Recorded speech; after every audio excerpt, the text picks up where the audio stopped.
What's up, team? What is up, guys? I hope you guys had an amazing day. I hope you guys had a blessed day. Let's just say, guys, it's been a week, and the weekend is just right around the corner. It's right around the corner. We're almost there. Hang in there, team. Resilience is key. Guys, I got a special episode for you today. Special episode. We've got a special guest host today. A very special guest host. It was tough. And I'm going to tell you right now, it was tough. His people and my people were in negotiations for a long time. And then finally, he agreed to the $50,000 cash deposit for him to do 90 minutes. So this is going to be good, guys. I'm glad you guys are going to be able to tune in. It's going to be a great time, team. We're going to discuss some serious topics and engage and have some fun. And as you know, guys, thank you guys for tuning in. Those of you watching on YouTube right now, I appreciate the tunage. Hey, be sure to hit that like button, hit the subscribe button, and be part of the Comfort and Chaos team as we embark the chaos on our daily lives and seek comfort and find our ways to be unstoppable, team. I appreciate you guys for tuning in, so thank you all so much. Don't forget, guys, chat lines are open. Interact as we engage. And if you have any questions for my guest host today, feel free, type them up. He'll engage. All right? You guys already know. We learn, we interact, and we grow together. And like I always tell you guys, as a team, you're only as effective as your weakest member. So we're going to go forward and execute. Let's do this. What's up, guys? Welcome, welcome, welcome. Yes, no judgment here. Hey, thank you guys. Hey, on the Twitch side of the house, thank you guys for tuning in. And on YouTube, I appreciate you guys for tuning in as well. And as you can see, you see the camera frame is different. Therefore, you know we got a special surprise today. We got a special surprise. And boy, do I have a surprise for you guys. I'm just going to tell you right now, this might be one of those episodes you might want to put the kids to bed a little bit early. You might want to go ahead and do that. Maybe throw on some Fortnite or something. Go give them an iPad because it might be one of those episodes. You know, I had a lot of time with my guest host here tonight, and we got a lot of talking. You know, I like to build a little comfort, build a little rapport, and the Buffalo Trace was busted out, team. So yeah, no, I'm not sponsored by Buffalo Trace, but it was busted out, guys. So this is going to be an interesting episode, but one that we can learn from and have fun, interact, and engage. All right, but we're going to go forward and still execute accordingly, team, and we're going to get started. As you know, we start every episode with our discipline devotional, all right? And once we're done here, I'll go ahead and bring in my special guest host.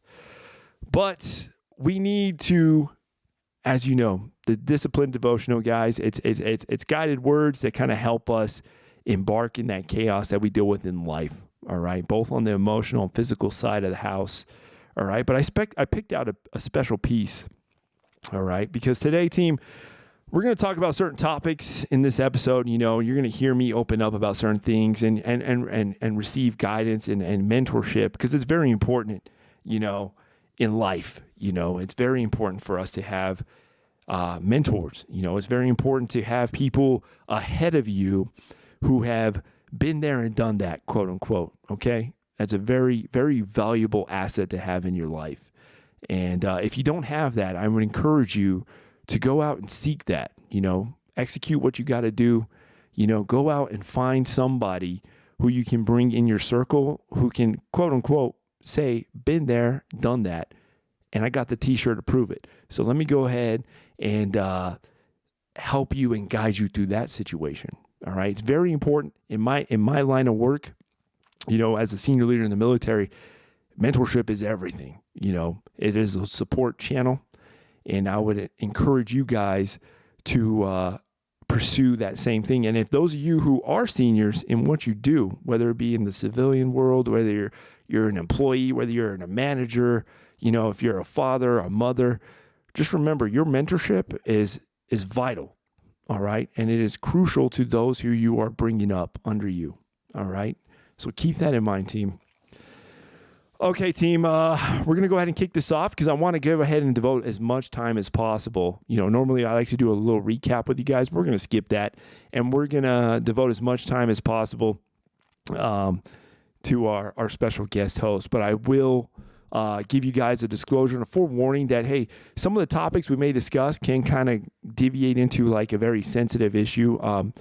As you know, those of you who follow me on social media know that I recently experienced, within our organization, there was another military suicidal incident that has occurred, and that's always tough. So I want to forewarn you guys, for any of those who the topic of suicide is a little bit sensitive to, hey, by all means, feel free to flip the channel, go watch some Joe Rogan or some Netflix or something, but I apologize.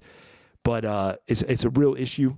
It's a real concern, and it needs to be addressed, and there needs to be more of an awareness of it, and sometimes a problem, a sinking ship has to be the issue of the sinking ship has to, if the ship has, excuse me guys, I've been Buffalo Trace. If the ship is sinking, sometimes you got to let that ship sink in order to identify the issue, and right now we got an issue and we need to talk about it. Okay. All right, guys, without further ado, we're going to go ahead and get into our discipline devotional. All right, guys, I selected this one particularly for all of us, especially for those of you who engage me in the Discord. I've been getting a lot of messages in the Discord on some experiences you guys have been sharing and situations you've been going through. And the topic of overwhelming has been very widely broadcasted to me. So I found something in our devotional regarding overwhelmed, and it is titled Overwhelmed. All right. Yes, life can be overwhelming. That is the way life works. It is testing you. It is going to throw problems at you, and it is going to throw them at you all at the same time. This is the way life works, Murphy's Law. It is easy to feel beaten when you are faced with all those problems at once. But let me tell you, that does not mean giving up fighting. In fact, it means the opposite. It is time for you to fight harder, to dig in, to go on the warpath, to assess what problems are and decide which one you are going to attack first. Then get started, attack, and listen. It won't be easy. In fact, it will be hard. Life is hard. That's what life is. And these challenges you face, they're going to do their best to take you down. Do not let them. Stand up. Dig in. Line up those problems and confront them. Face them and fight them. Do not let them bring you down. Instead, let these challenges raise you up. Let them elevate you. Let their demands and their trials make you stronger. Let the adversity you face today turn you into a better person tomorrow. So in the future, you look back at these struggles and you say to them, thank you. You made me better. All right, guys. So that is actually a very important, team. We all go through shit, pardon my French, but you guys know we're all going through something. We all go through challenges. We all go through those obstacles in life. And it's like we said on the last episode, and some of them, we let those outside elements kind of manipulate our actions or dictate our actions. When you know what you want, you have an end state, you have that goal. Don't let those weaknesses or the outside elements identify what you are or manipulate your decision making. In fact, it's like I said before, look back and see everything that you've accomplished and identify how far you've came, because you can use that as that reinforcement fuel to look in front of you and you see that challenge and you say, okay, I can engage this because you know what? Look back. Look at how far I've came. Look at what I've accomplished. Look at what I've achieved. And let me use that as my reinforcement to show me, okay, this is just another challenge, another obstacle on the road. Boom, let's get through it and let's continue forward. All right, team, that's my big takeaway from that. And I hope that one is what you guys got from that too. So I encourage that. And remember, like I said before, find a mentor, team. It's very important. It's very important. Okay, team. So quick PCCs, PCIs check as we get started. As you know, we got our Zennies in hand. We're good. We got our Comfort and Chaos tea. We got that good. We got our tea refill because we got a special guest host right back here. All right, guys. So without further ado, we're going to go ahead and bring in my very special guest host, guys. This is somebody who I have worked with in the past. This is, I would say he is, so this was one of my command sergeant majors, okay? And those of you who are familiar with the military understand that is not an easy rank to get. You get that is a very small select few. And those of you who are not familiar with the military echelon of the ranking system, you come across somebody who tells you they were a CSM, you better put your hands behind your back when you talk to them, because that was a very well-earned and achieved rank and position, let me tell you, all right? And respect everything they got to say, as I do with our guest host, guys. Okay, team, so without further ado, I'm going to go ahead and bring in our special guest host. Willie B is what he's going to be identified as. We don't want to go too much into it, team. Hey, let me get a round of applause for him, team. Let's hear it. Let's hear it up. Let's hear it up. Mr. Willie B in the house. There it is. All right. Yeah, there you go. Get comfortable. All right. You may not be sponsored by Buffalo Trace, but I sure am. Buffalo Trace. Hey, there you go. It'll get the job done. There you go. Hey. Thanks for having me, brother. No, I appreciate you coming here. Is that mic set up for you? Or like, yeah, we're okay. good. Yeah, feel free to move it accordingly. But no, man, I appreciate you guys coming in. Your people and my people were negotiating for a long time. I'm curious about this 50K thing. Like, let's talk about that. You just had to call up the Buffalo Trace. I would have been here a lot sooner. Oh, yeah. You had to let me know. No, I appreciate that, guys. So as you know, this is a mentor and a very senior in my support chain, was in my support chain. And the way the military echelon works, this is a former command sergeant major, right? Yeah, former. Tomorrow, I am officially out of the Army. I will have my 214, the little piece of paper that says I came, I saw, and conquered, and I will be retired. So it'll be good, man. This is an awesome way to kind of close it out, right? When you think about it, that actually you're correct. Yeah. This is like an awesome farewell. This is it, man. Wow, dude. After tomorrow morning, it's done. Dude, hey, team, let's get a round of applause for that, and thank you for his service. All right, guys, let's get that in there quick. No, I appreciate that, man. Thank you for coming. Thank you for coming. All right, team. So as you know, the title today, we're not going to go too much into it. We'll get a quick little intro from our guest host. But as you know, we're going to deviate into our topics of today, and the title is really based on the good, the bad, and the excuses. All right. And in the realm of a leader, and you guys can, like I said, you can apply this in your own way. There is always something you can take away and apply it, whatever facet you operate in, whether you work at Amazon, the 7-Eleven, or you're a parent. There's always a takeaway you can take from this, guys. Or if you're in law enforcement or the military, there's always something you can take away. All right. And we engage this on a daily. All right. As leaders in the military, this is something you will kind of get every one of those words as a leader, and you will experience them in some shape or form in a day. But I would like to bring in my guest host because that mentorship is important. Gaining and learning from the experience is how you progress in the present, from those who were there and came before you. And Sergeant Major is a rank that, hey, who knows, maybe one day I'll achieve. I don't foresee it, but if I did, this is who you want to be like. Okay. This is who you want to be like. This is who you want to learn from. But before we do that, let's go ahead and let's learn a little something about us. If you want to give us a little summary intro. Yeah, man. So we've talked about it before. We're both from New Mexico.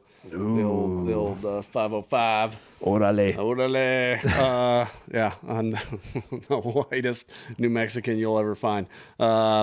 Yeah, man, you know, like a lot of folks, right, that joined the service, you know, grew up kind of poor, man, like, you know, dysfunctional family, all that fun stuff, right? Not a great environment, right? But, you know, past generations had served. It was something that I had always wanted to do, kind of always planned to do, even from a real young age. And then after 9/11 happened, I was still in high school. I was in my senior year, and I think I had signed up 2 months after that, and just had to finish out high school to go get in the fight. Joined thinking I was going to be doing all of the super cool stuff, right, in the intelligence field. Figured out real quick when I got to the schoolhouse there that, hey, man, you might be a basement junkie. And I was super disappointed. But I was lucky I had airborne in my contract, so went to jump school. Right after basic training? Right after basic AIT, right, schoolhouse, and then went to jump school and was actually planning to go and try out for the Rangers right then and there. Really? And the day I graduated, I had seen my orders that were supposed to take me to 66 MI out of Germany. I had seen them, like they had given them to us a week before to make sure all of our information was right. Yeah. Leaving jump school, and through some happenstances and bumping into some people, they changed my orders and sent me to 10 Special Forces Group. Really? Coming out of jump school, and that kind of started my career on the soft side.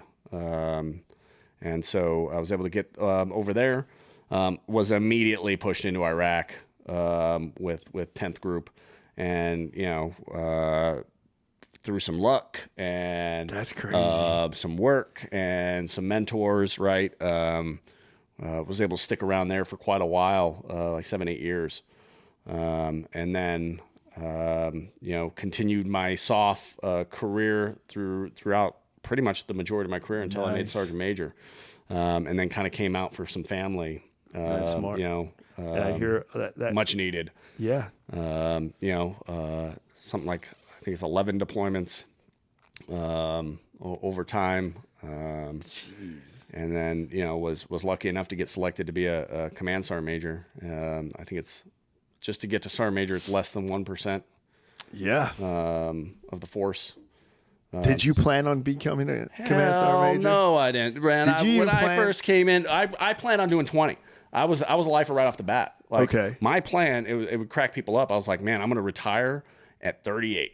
Like, I'm going to join the Army at 18. I'm going to retire at 38. Right. I'm going to be up and out. I'm going to have my second career. I'm going to be retired twice before I'm 60, and I'm even drawing Social Security. Like, that was the plan. Like, when I was 12, bro. Like, it's crazy, right? Like, and people be like, what are you talking about? Because I still have that same plan myself. I'm like, I'm going to do my 20. That's it. Not a minute pass. Yeah. Like, that was originally the plan, and it wound up doing a little bit later than that, right? Like, I'm at 21 and some change, 22 years now. So I went a little bit beyond that. But you know, that was the goal all along. But if I ever thought I would make it to this, absolutely not. Like, I was like E7 max out. Like, that's the top of the heat, man. I mean, especially when, like, I first came in, probably yourself too, right? And that was a good rank. Like, you could get out at an E7. You were like, it was literally broadcasted to us that you make E7. That's like an achievement. Absolutely. Like, that is an achievement. Absolutely. Alone. Absolutely. So making E9. Yeah. And like still under 20 and at that 20 mark, like even that's like, what? Yeah, it was fast, man. I mean, I got held up a couple spots. Just because of some of the stuff I was doing at the time, it jacked my records up. So I missed a couple of opportunities to get promoted there. But even with that, I still was really fast tracked and pushed up fast. Oh, yes, you were. And you know, the people that knew me back in the day are like, you, like you. Man, I'm right there with you. Like, I'll never forget when we had a sergeant major come to us in back when I was a scout, and we had a sergeant major who did the same thing. Kind of, he took that time to come out of the special stuff, come out and for his family and retire. Yeah. And he literally freaked out that the PT shorts had pockets. Oh yeah. He never even knew that. He's Dude. like, whoa, these things have pockets. I'll never forget that. And I was like, wow, did you not wear these? When I came out, man, like I didn't have uniforms. I was kind of doing some civilian clothes stuff for a long time, and I didn't have a uniform. It was right when they switched to the ones we're wearing now. Wow. And so I went to our little, CIF, our little issuing facility, and I walked in there, and I was like, "Hey, man, I need you to give me some uniforms." And they were like, "What?" I didn't know you had to buy them, man. So when I was with group and we were deploying every 6 months, right? Yeah. Every 6 months you went and got a new issue. Yeah. Right. So that's what I still had. Yeah. Like I had it stuffed away in a box somewhere, but it expired. Right. Like I was supposed to go buy new uniforms at some point throughout this decade. I was doing this thing, and sure enough, they were like, "Hey man, like you're supposed to go buy those, right?" Like, no, like, you have to go buy all that stuff. Yeah, it's on you. That's like $1,000 in uniforms, man. So according to the Army, though, they give you money. Oh yeah, year. no, I got they that give money. you this amount for just your uniform. Buffalo Trace. Yeah. That's money well spent. No, that's awesome, and I appreciate you sharing that. That is pretty crazy, and that's a pretty fast So I've worked with Tent Group, and I went to Africa with them. Yeah. Back when I was a scout. Yeah. I got selected with a small long range dismounted reconnaissance team to go work with them in Africa, and they were a cool. I always said like this is a cool branch of dudes. It was great, man. Seriously. Like, and I was lucky enough to have the opportunity. I worked with every single one of the groups. So I was on a human reconnaissance team when I was with 10th Group on multiple deployments. Oh wow. So we were doing all of the reconnaissance and pushing out and building the Iraqi spec ops at the time, and so. They would send over, each group would send over, a group of pipe swingers to go train with the Iraqis and go out and conduct these operations. And it was my job to help get them out and on the target. Jeez. And I bet that was fun. it was a blast, man. Like, I mean, those were the really the heyday good days. And it didn't start like that, right? Like, my first deployment, I was a little private, like, up at the Siege of Sodif, right? Up at the group level. And I kind of made a name for myself because back then everybody was still, this was real early, right? Like IEDs were just becoming a thing. Yeah. And so, like, hey, how do we track these? And they were putting push pins and shit on a map. And I was like, bro, like, just from whatever grid that it was called up on, and that's it. Like, there's so, no like, BFTs or JCRs. Or no, anything. man, none of that stuff. Like, so they were, hey, how do we get from point A to point B without blowing up? Like, where are the hot spots? And I had figured out like how to do some whiz bang computer stuff. And and so I was able to like instantly like plot out all these IED strikes and could do route analysis and what is today super common. Like it's in elementary level like stuff. Taught in basic training now. But there were dudes like looking up like reams of paper and like putting a push pin in on a map. And I'm like, bro, there's got to be a better way to do this. And I figured it out. And so I became like the guy that was doing all the tactical stuff. And so when they went to go stand up the Iraqi Spec Ops program, they were like, we need a guy that can do some of this stuff. And that's how it like, okay, you're going to get pushed down to an ODA and game on from there. Wow. And so then it was, hey, rinse, repeat, whoever was going out, like I was going with them. And so I was getting bounced around between different battalions and companies to go get after it. And right, like you work with these guys enough, you build up, your credibility and skill set and learn from them. And all of a sudden, hey man, like you're going out on target. Let's go. Like you're going to come blow that door with us and go. I'm like, okay, let's go. So I got to operate with some of the best. And from there, right, like just keep working, keep grinding, keep building that name, keep getting after it. That's It awesome. was phenomenal, man. You know, one thing I've always caught my eye every time I walked into your office in the past was a picture of you sitting in the turret. Yeah. And it looked like that was a Mark 19 weapon system. No, we had trends. We got rid of those after the first. Okay. After like OIF 1 and 2, right? Like Yeah. they were like, "Hey man, like you're in Baghdad, you got to stop shooting grenades at people." Oh, okay. We should probably stop doing that. Like And the reason why it caught my eye because when I first landed at my duty station right out of OSIT, I got to Fort Riley, and my first day, and over there, their sponsorship program is at the end of your in processing time, they have sponsorship time where your sponsor from your units, your platoon sergeant or your section sergeant or whatever, has to come down and link up with you. And there's a roster from division where they have to check in to show that they were there to do their sponsor time. And the very first time I met my first, he was a senior scout at the time, and Staff Sergeant Wells, I'll never forget him, but he said, "Hey, you're going to be my new gunner." Like, that was his first words to me. He shook my hand. He said, "Hey, everything good? Okay, hey, you're going to be my new gunner." And he said, "What do you know about the Mark 19?" And I was like, what? Yeah. But like you said, though, they filtered them out because when I got to the unit and as we went to gunnery and everything, I got moved over to the 50 cal and they took the Mark 19s out. So, yeah, I mean, we had gotten rid of those and the early days, right? You were driving completely thin skin, porcupined out. oh, yeah. The 240 on each side, a 50 cal on top, a 240 out the back. Like, I dare you. I dare you to start something. Like, I want you to start something. Yeah. Full Death Blossom. Jeez. It was great. Those are, I mean, just the heydays, right? Like, I mean, war, right? It's war, right? Like, it's not pretty. It's disgusting. It's terrible. God dang, it's fun, man, sometimes. Yeah. Like, it's wild. It's a wild thing, right? You know, to experience and like.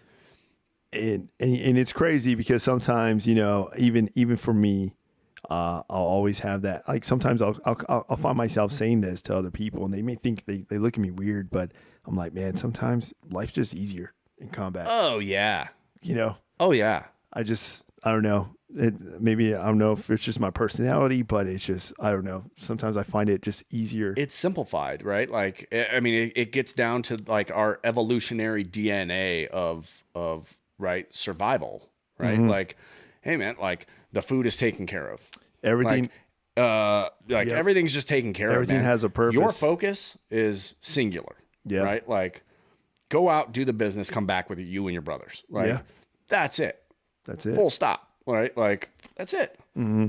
So it becomes, right, very easy to just kind of maneuver and manipulate in that situation and adapt to it, right? Like, one of the PAs I used to have had this poster up on his wall, and it's got this guy just gunning out over the top of this wall. It's like, PTSD is just you realizing you'll never be as cool as this again. I was like, yeah, man, that hits a little too close to home. Oh man, gosh. Well, that's a good segue as we get into this. But I thank you for sharing that, and cheers, brother. Appreciate you coming out here. We gotta address this abomination that you have in that cup right there. Oh no! How are you gonna ruin some perfectly good Buffalo Trace?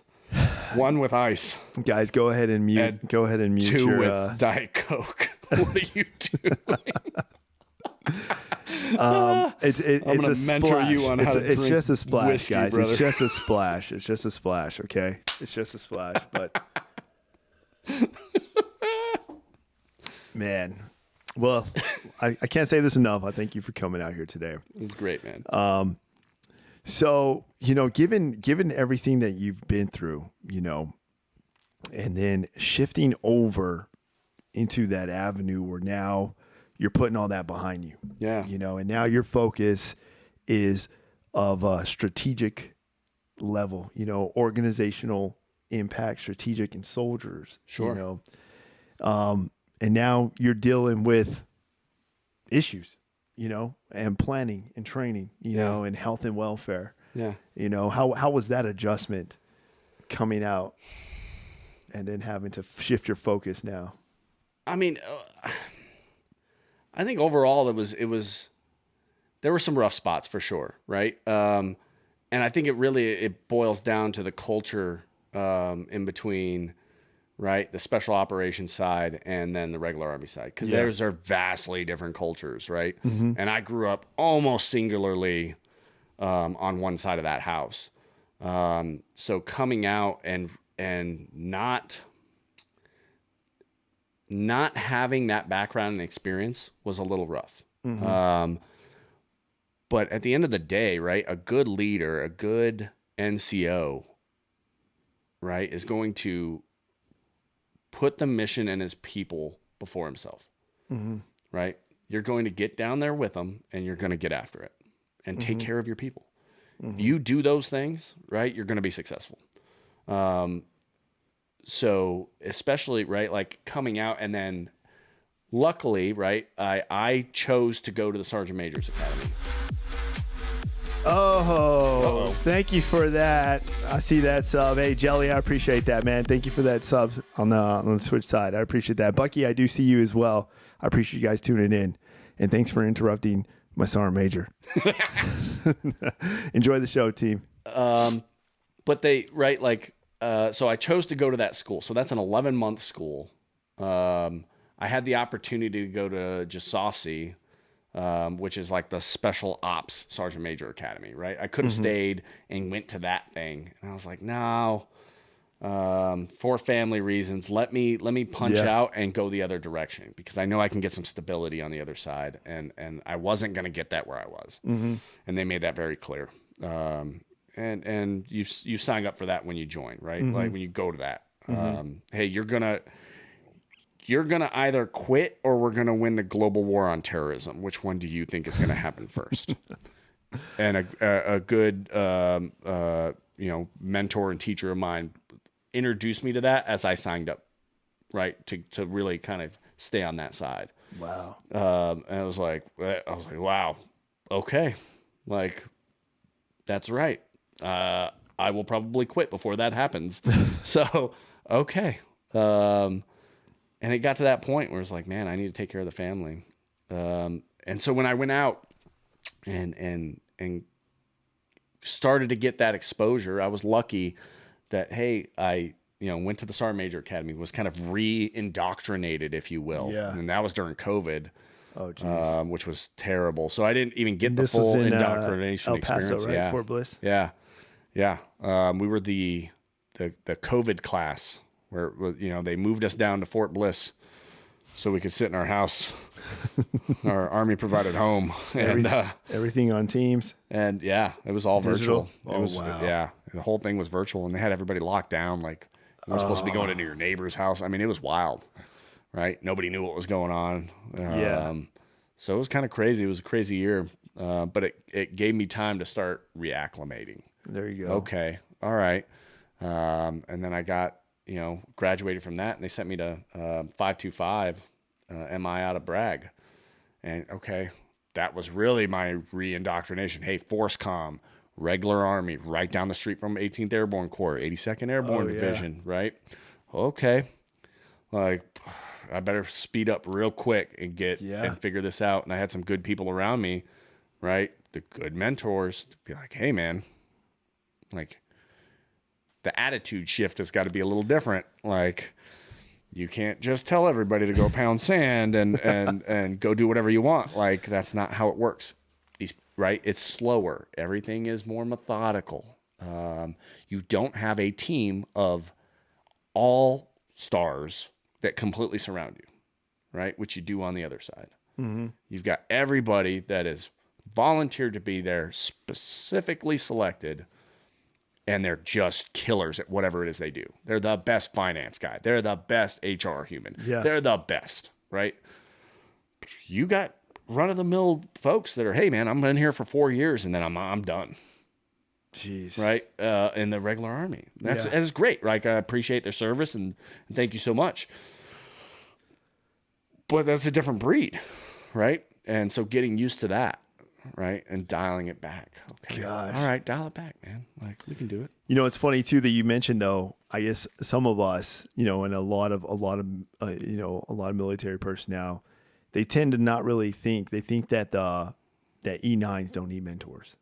Oh God, no, man. Like, they think you make that, you are the mentor of the mentor. No. But they don't realize that mentorship, it doesn't stop. No. And there's always a bigger fish, man. Like, Yeah. even at the E9 level, like, yeah, you've hit the top of the heap, but there's another guy at an echelon higher than you. That is a bigger fish. Exactly. Right. And right across the street from us, our south, right? You got a 2-star commander with his E9. Yeah. I absolutely call that guy, a mentor. Like, he pulled me in more than a few times to have some discussions. When some of our folks decided, hey man, I'm going to call the Sergeant Major of the Army today. Like, that kind of rolls downhill. He wants to have a talk. We're going to do some mentorship. I need some tea for that. Right. Luckily it only happened twice on my watch. It was great. It was so good. So that being said, now going forward as that senior leader of senior leaders, I've constantly preached in previous episodes that a good leader leads in the good times and the bad, and the leadership duties and responsibilities don't stop, Now, you've mentioned a lot of good, a lot of good that you've experienced, a lot of good that you interacted with and mentored and learned, and adjusted to. Now, what was it like coming into an organization and then all of a sudden, boom, you get your first bad situation, the one that can affect morale, affect the impact that organization in both a negative way, I mean, so I think it's all in how you handle it, right? Like, one of the best traits I think a leader can have, right, is the ability to be resilient and adapt to the situation.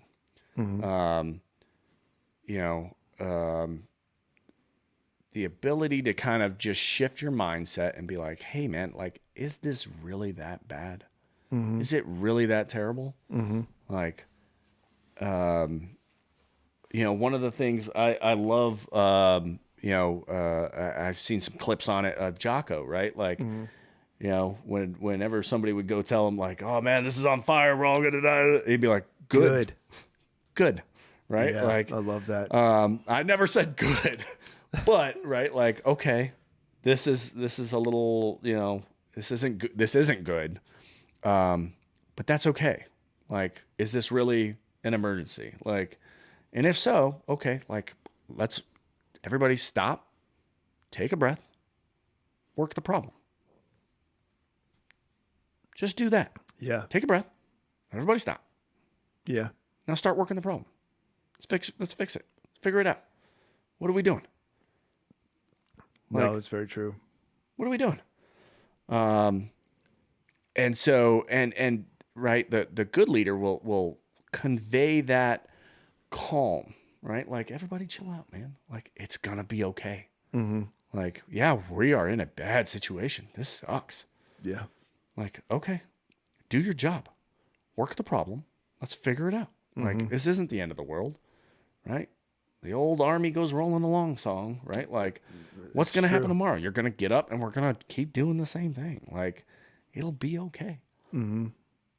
Right? I mean, there's never, right? Even when it's bad, man, like, okay, we are taking fire. Like, this is not good. We are not in a good spot. Like, this could go real bad, real fast. Like, okay, let's do our jobs. Let's work the problem. Let's get out of this.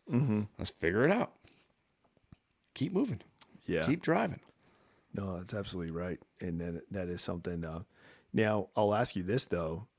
Obviously, in your role and your position that you were previously in, I'm sure you've interacted with those leaders too, you know, and who were also that you would consider good ones, that you had the utmost confidence in. And then you had those that you're just like, okay, dude, I'm going to have to hold your hand on this one. Yeah. Now, how did you react to that at your level? You know, knowing that that's the same way that that premise in your mind of like, hey, we're going to figure this out. You know, figure it out. Go do what you got to do. Figure it out. But for those you would consider on the other side of the fence, Yeah. how was that? How was engaging that? I mean, right. Like, there was a good commander, who told me, as I came out of the soft side, hey, you don't have that team anymore. You have to slow down. Mm-hmm. You're going to outrun everybody around you. You have to adapt to what you have with you. You go to war with the army you have, not the army you want. Mm-hmm. Right? Like, you have the people around you. You might not want all of them. Yeah. There are some potatoes out there, man. Yeah. Like, whew, it's okay. Mm-hmm. All right. Like, you know, I'll take good intent, right? Good intentions, and a little bit of motivation over, you know, the flip side of that, right? Mm-hmm. Like, over that lazy, you know, lazy dude who's smart and you know, but he just won't do anything, right? Like, I'll take one that's, hey man, like, you're a couple notches down on, right? You might not be as smart as that guy, but you're gonna move out. Like, so it's identifying the key people, right? Mm-hmm. And sometimes there are leaders like that. Like, let's be real. Yeah. And so, right, like, how do you motivate them and how do you provide steerage? One of the great things, right, from the transition, I call it my stress to frustration level, right? When I was really getting after it, man, stress was high, but I was never frustrated because I was happy with what I was doing. It was just very, very nuanced and stressful, and right, I was very rarely frustrated. Mm-hmm. The inverse happened when I left. This was not that hard, but it's frustrating. Yeah. It's frustrating when the people around you are, it's like, man, like, come on. Like, this is 1 + 1. This is elementary stuff. We should be doing better than this. Right. And so really, right, like, continuing to provide that mentorship, right? Like, to try and get them in the right direction. Mm-hmm. Right. Some folks are completely salvageable, and can just, you can give them that spark and they'll rocket ship, man. And IDing the people that maybe aren't, like, that's okay. Put you over here, like, and when you're ready, right? If you want to show some motivation, like, you come on out. Like, but until then, like, I'm gonna focus on those folks that I can have an impact on. Yeah. And that are special. Like, I can see something, right?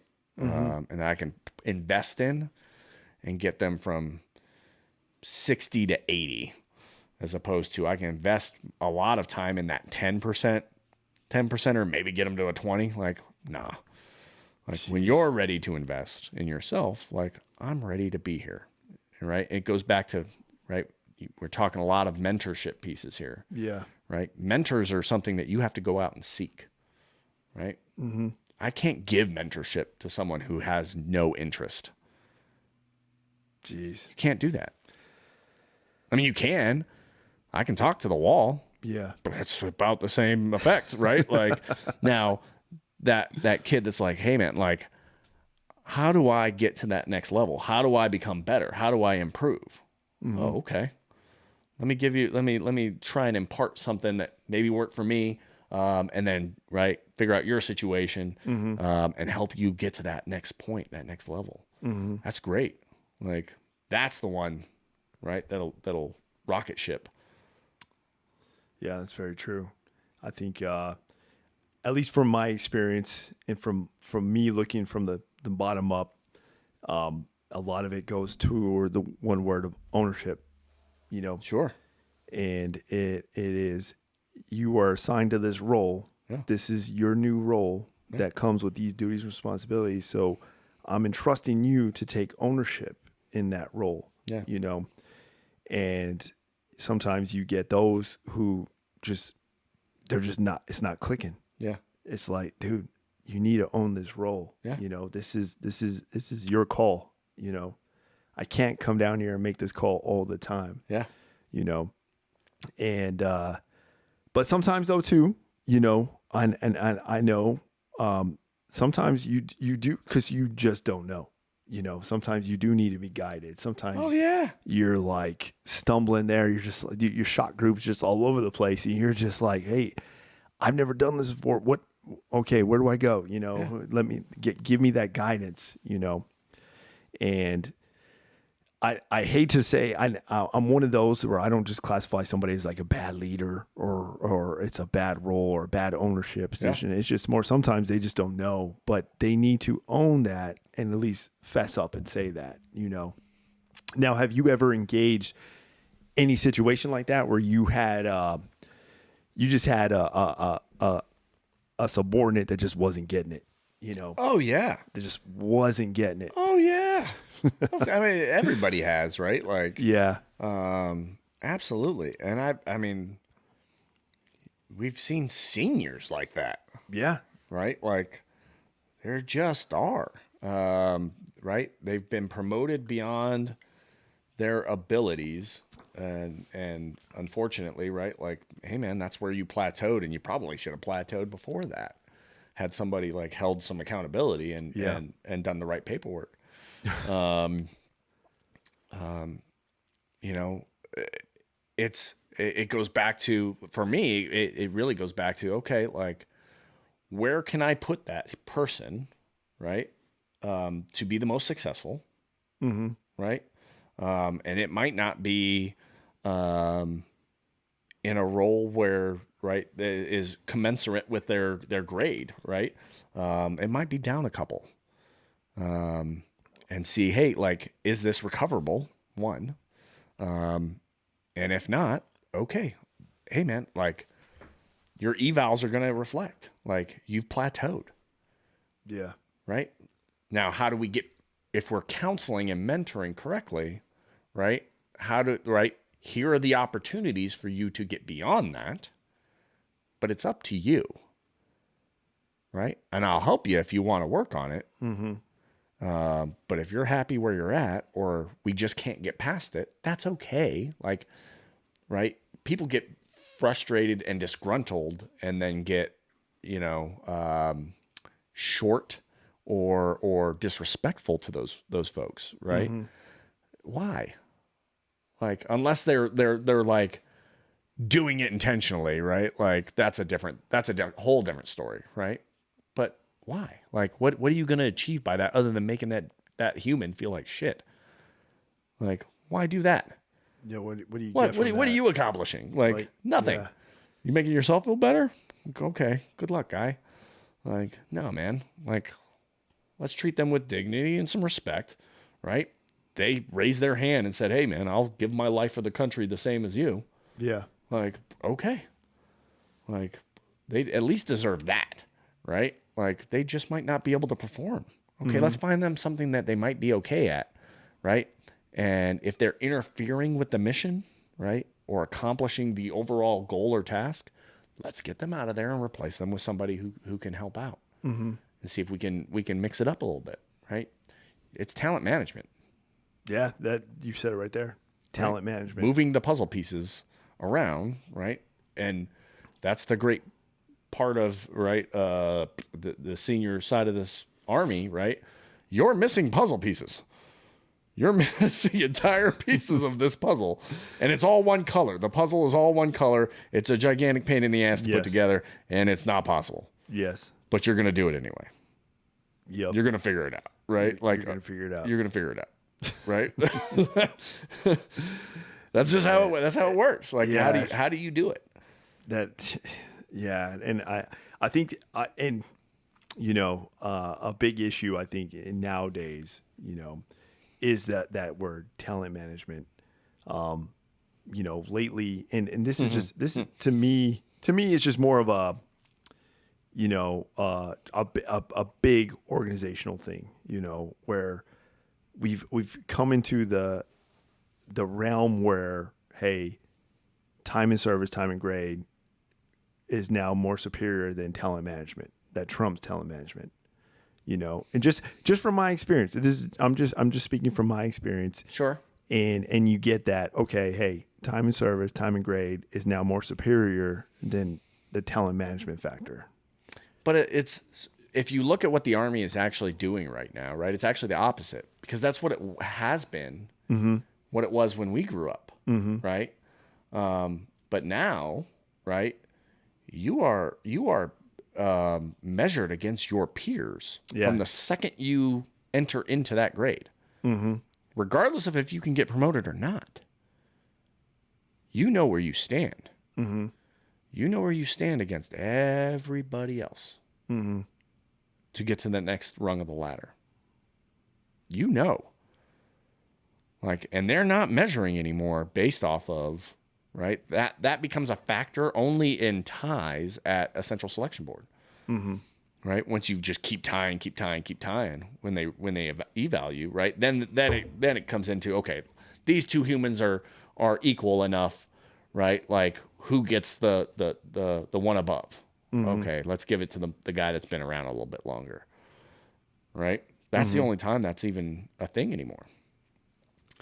And I think as right, I mean the rollout of IPSE, right, which is for those Still a learning process. Yeah, for those who might not know, right? That's basically the new personnel system for the Army, right? Has not been good,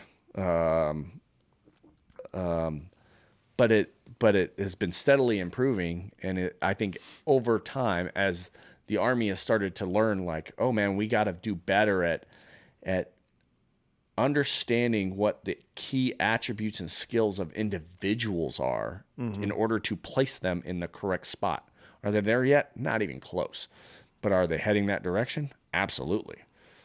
Right? So you can now go in and be like, hey, I speak 2 different languages. In my spare time, I do a podcast and right, whatever. Okay. Hey, that's public relations, right? Maybe that's a better suited position as you continue to move around, especially as a junior. Wow, hey man, I do computer programming. You can now go in and start self-identifying things into the system and be like, here's the things that I like to do that, like, I'm good at, right? I can code Python. Oh man, maybe we need to send that guy to the software factory to gen up the next generation of code that we're going to use in the next, who gives a shit, self-correcting rifle round. I don't know, man. Like, whatever. So all those things are starting to kind of fall in place now, right? And I think are we there yet? Nope. Will it be there before you get out? Nope. Damn it. Maybe. Like, damn it. Probably not. Was it there before I got out? Absolutely not. Yeah. But I mean, they're talking about evaluating folks based off of, starting personality tests and really, yeah, like at the basic training level, like before you come in, right, to start identifying. So they already do it at the senior level. So like, I went through SMAP, right, the Sergeant Major Assessment Program, to get looked at for a next echelon. Oh wow. Right, so they do a multitude of psychological batteries and other testing to see if you're a toxic human, a toxic leader. Really? Every commander now at the battalion commander and above must go through that program. Really? They're all selected now. I did not know There's that. no more outsies. Right? So you have to go through those programs to be selected. Right? They're trying to power that down, right, to follow you all the way up. So every time you go to an NCOES, every time you go to a major school event in the Army, right, the idea is to relook at you to determine, hey, is this human, right, like progressing, right, or are they narcissistic? Right, they can start to pull out those traits. What kind of traits? Right, Yeah. to go, hey, man, you need to fix something, right, and get you young so you're not an E7 and toxic and trying to put on a diamond, trying to take a first sergeant role, trying to take a senior leader role, and man, you are not fit. you're not fit. So they're trying to do that early enough to ID those humans. Now that scares me a little bit because if they get that wrong, it right, can go both ways. It can.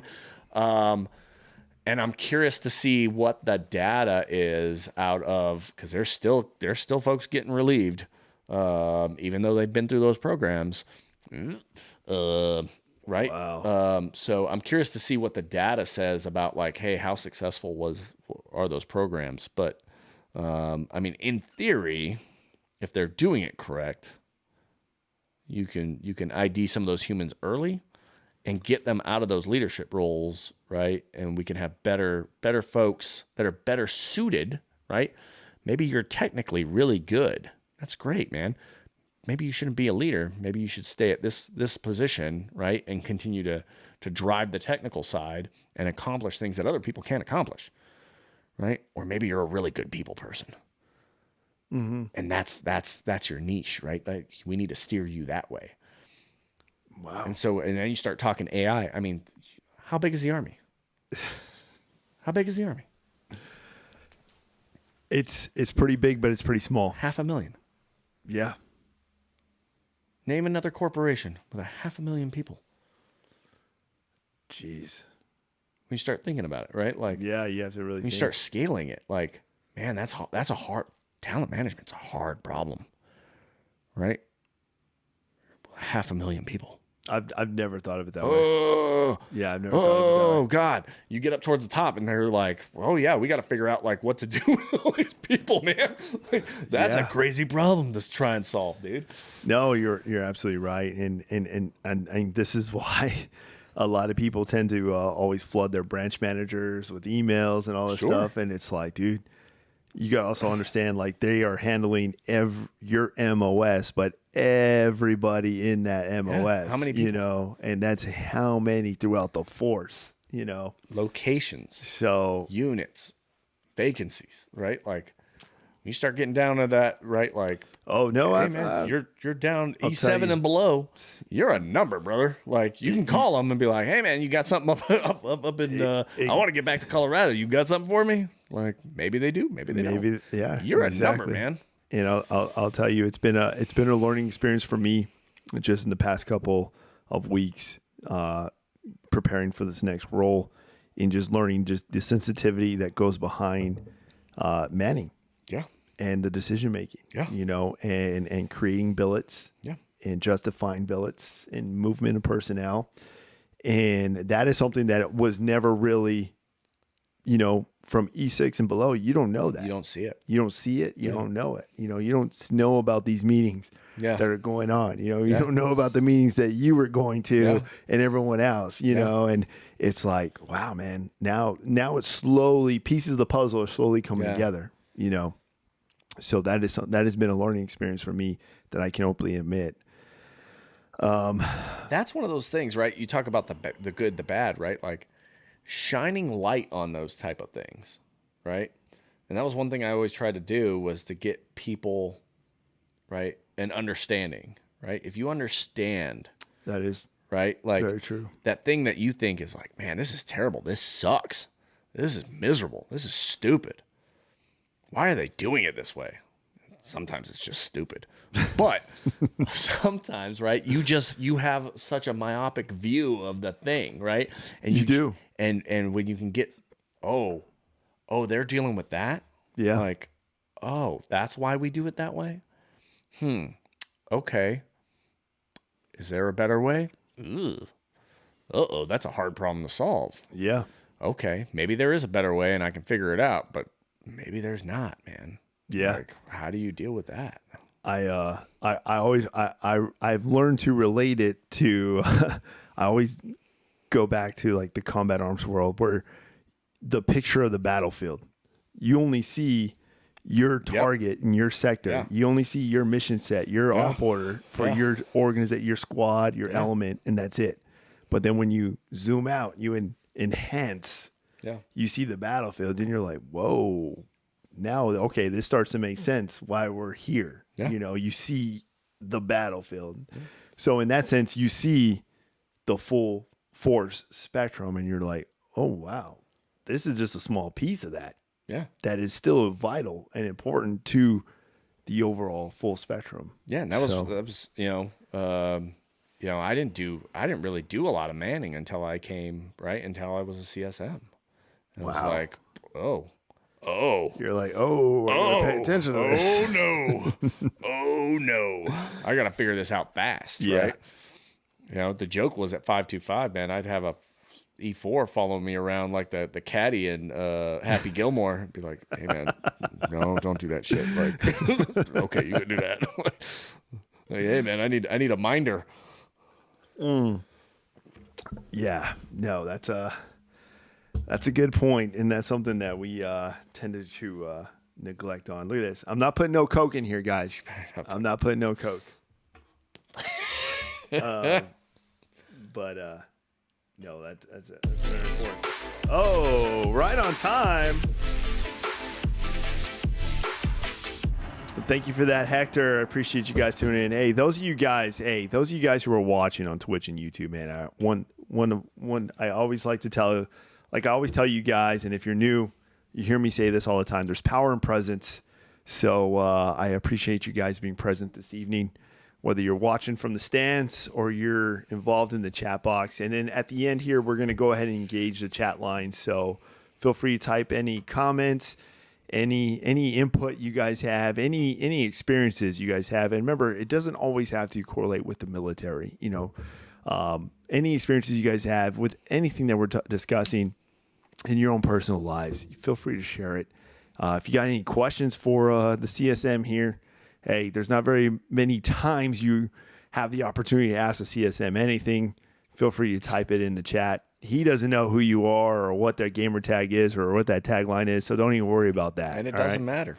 And it doesn't even matter. It doesn't even matter because I mean, you know that. Like, that was one thing, right? Like, I was pretty proud of, man. Like, bringing the juniors in, like, go full throttle. Like, hey man, you got a problem? Like, you come tell me. I want to know. Now that's actually a good segue. As we go into obviously the title, the good, the bad, and the excuses. Yeah. Oh yeah. Now, I'm curious to know your thoughts here. Now, obviously, given your experience, given your time both in group, on the soft side, the special side, and then you come over to an organization where now your whole mission set and focus shifts. Yeah. Where now you're shifting more from an avenue where, hey, you didn't got to worry about everybody because everybody was the best at their job, and all they had to do was just let you know something and that's it. Yeah.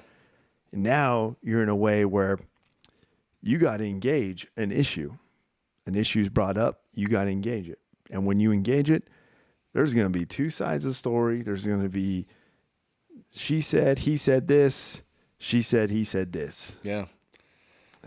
How did you engage that at the senior leader level, at your level? I mean, for me, man, like I think the most successful thing was remain Switzerland, right?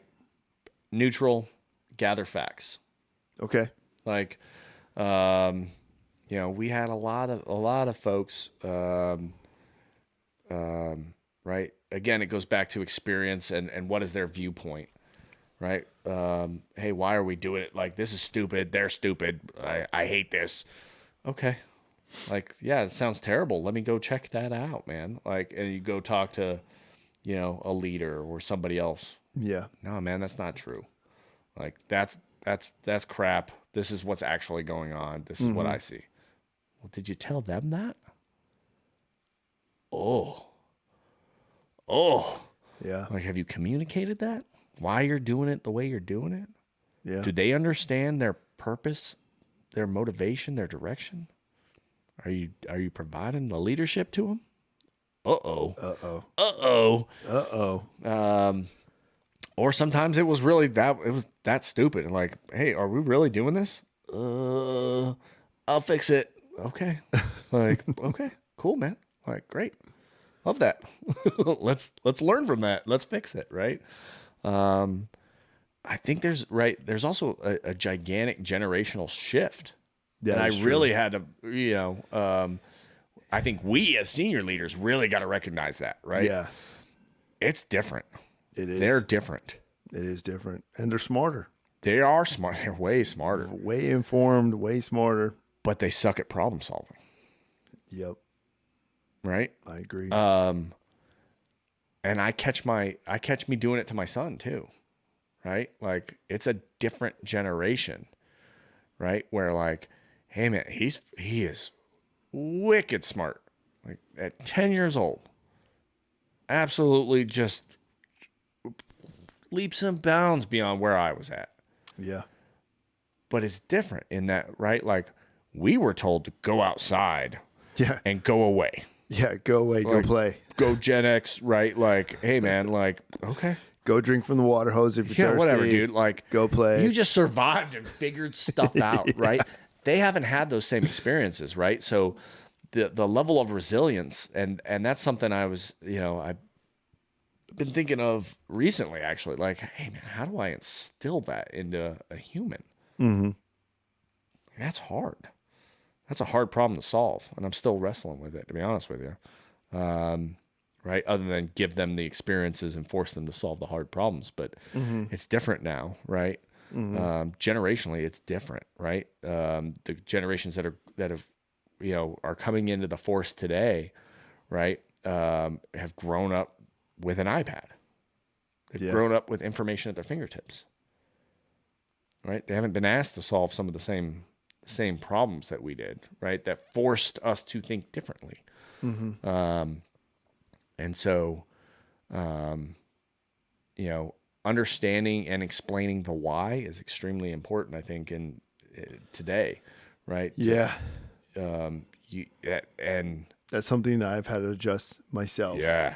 And I feel like it has been a struggle for a lot of senior leaders. Yes. Because we came up in the time, and I came up in the time where the saying was not to reason why, but to do or die. Yeah. That was the saying. I need you to fill that sandbag. Take that dirt, shovel it, put it in that bag. Okay. And you did it. And then you went, move that bag over there. And you went, okay. And you move that bag over there. And they go, hey, go put that dirt back.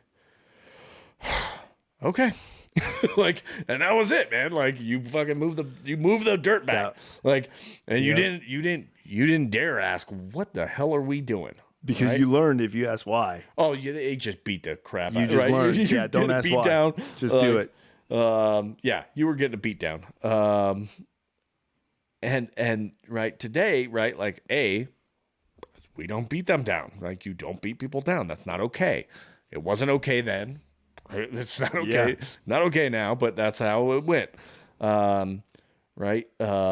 Hey, did you tell that human, hey, we're relocating that dirt mound over there to provide cover, and then we need to displace it and put it back like we were never here, right? Yep. Oh, okay, now I understand what we're doing, right? And you take that 5 seconds and you explain to them, hey, this is your place, right? This is you on the little map. This is the bigger picture. Yeah. And if you can explain a bigger picture to them, hey, man, like, the excuses tend to stop, right? Not all the time, but for the good ones, for sure. Right? Some folks are just going to have an excuse. Right? Hey, it's too hard. I can't do it. Okay. Like, when you want to invest in yourself, I am here to invest in you. It goes back to that mentorship thing. It does. Right? Hey, you're a 10% bottom of the barrel. I'm going to be honest with you. Right? Like, when you can be honest with that person, you have that hard conversation. You are bottom of the barrel. You're the worst person here. Like, but you are still a member of my team. Yeah. And I am here for you. Yeah. And I will continue to provide at least the bare minimum for you. Right? Like, I'm not gone. But if you want to invest in yourself, you want to become better, you don't want to be that bottom of the barrel, like, hey, man, I am here. Like, we will go. Like, I will invest the time, the resources, whatever it is. I will take care of you. Like, I am here. But I can invest that time, right? And I can make this other human who is willing and ready, and I can make them an all-star. I only have so much time. Yeah. We all do. Yeah, we all do. right? So where am I going to invest? I'm going to invest in that human that's like, hey man, like, I don't want to be here. This all sucks. I'm going to do the bare minimum just to get by. Mm-hmm. Okay. Like, I'm going to document that. I'm going to, right? Like, I'm here for you. Mm-hmm. When you're ready, let's go. Let's go. Mm-hmm. I'll give you everything you need. But until then, until you're ready, like, you want to keep being bottom of the barrel? That's cool. That's cool, man. There's no, like, as long as you're not getting in trouble, I'm good with it. Like, you're doing the bare minimum. You're meeting the standard. As long as you meet the standard. You met the standard. Right? But I'm going to give that to you on your eval. It's not going to be pretty. And you're not going to like it. Especially when you're competing against your peers. Yep.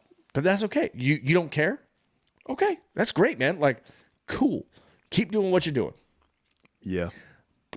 But if you want, like, you don't want that met standard. You want that exceeded. You want that far exceeded. Mm-hmm. You want that top block on that eval. Like, and you're ready to invest? Hell yeah, man. Let's go. Mm-hmm. I'll give it to you. I'll give you all the steps that you need to beat that human next to you. Because I want to see you compete. Yeah. I'm super competitive, man. I have to win at everything. We're gonna play some Call of Duty. You're gonna hear me lose my mind. Oh man. Yeah. Everything. I gotta be super competitive at. Like, I've got to win. I have to win. I look forward to that. I have to win at everything. Like, I want that other. I want. You know that. what though? It's funny that you say that because that is something I feel like is lacking amongst today's leadership force, you know, and I'm really hyping towards like the sergeant and staff sergeant level. I don't think they understand the competitive nature that is involved in their skill set and their job. Because the Army, so I mean, you can correct me if I'm wrong, but the Army has always functioned as, you know, we are a team, team building, team oriented, you know, but at the same time, the Army promotes competition. Yeah.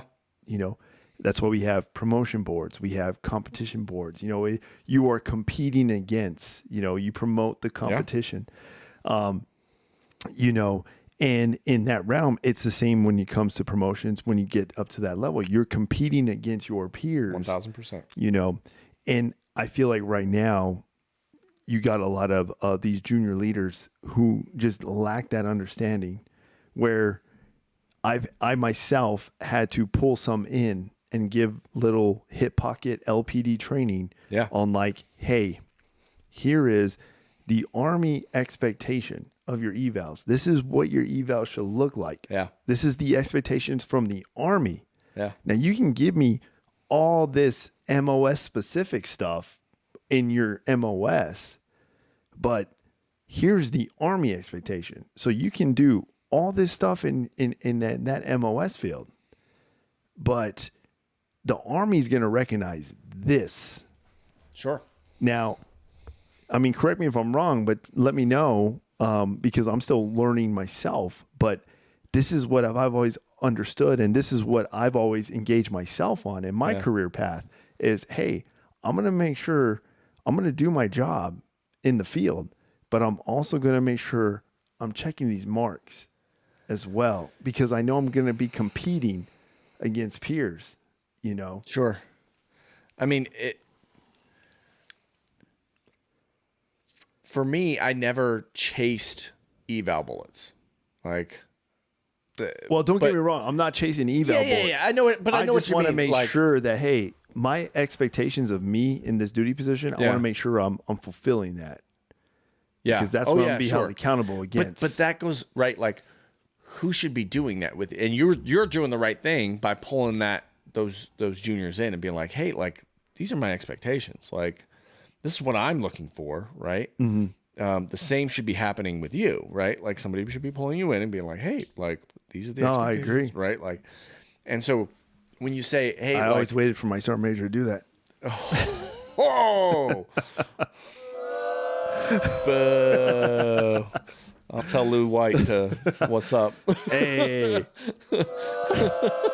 Blue Falcon. I need a Blue Falcon alert here.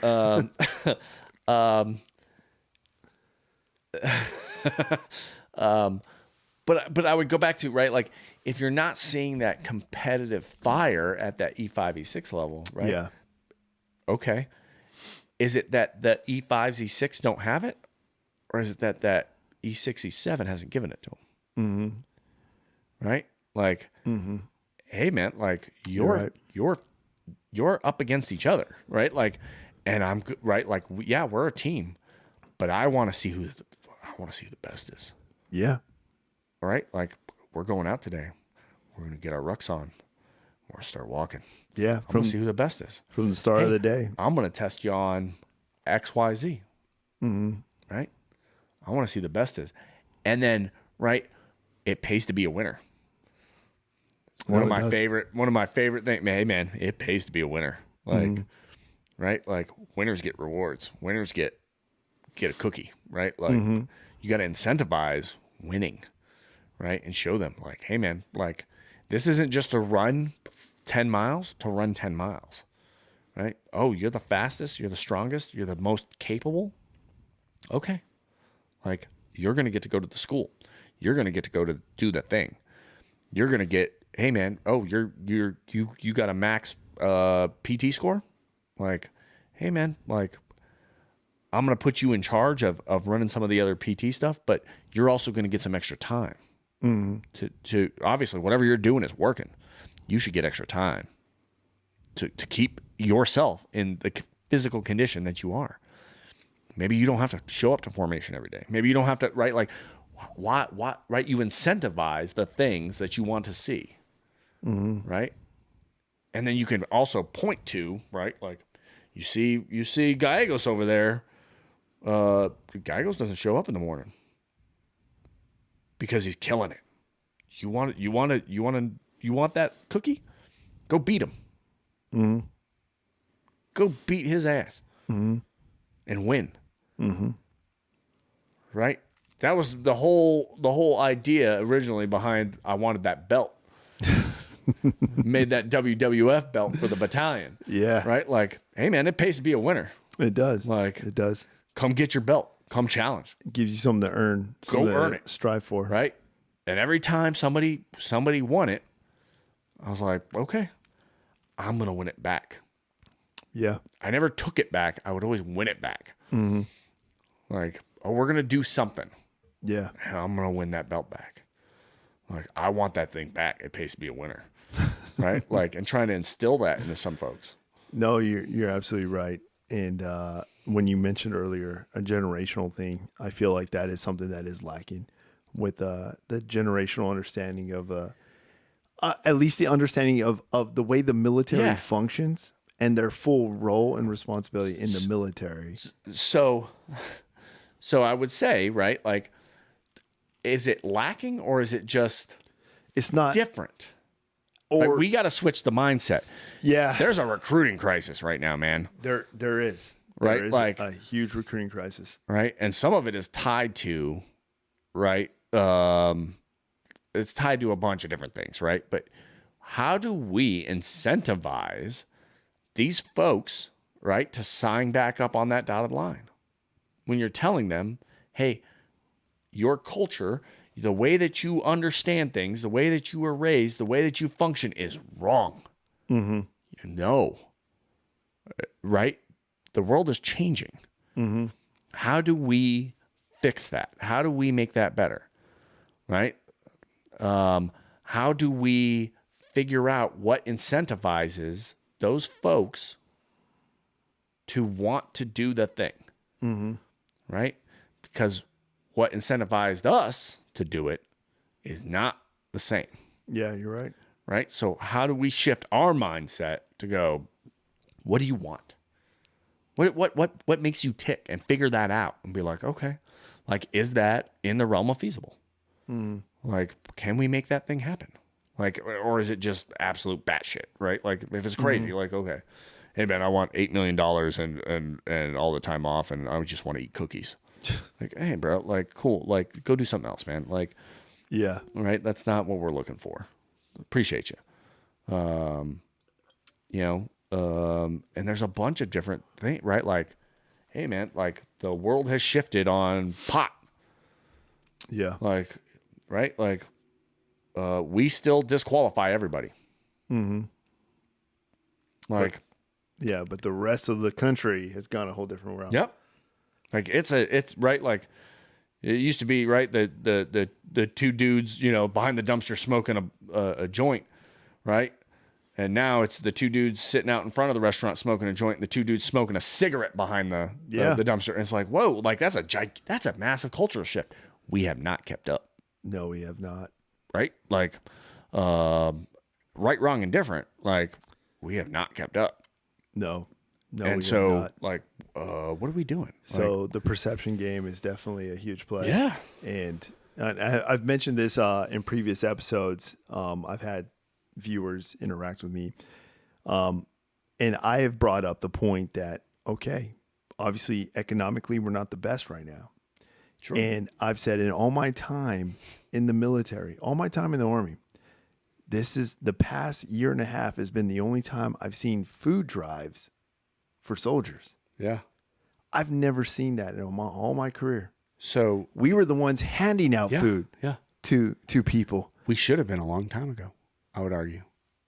Long time ago. I had Joe's, man, when I was a buck sergeant Yeah. on food stamps. I was like, oh my God, like, what the heck?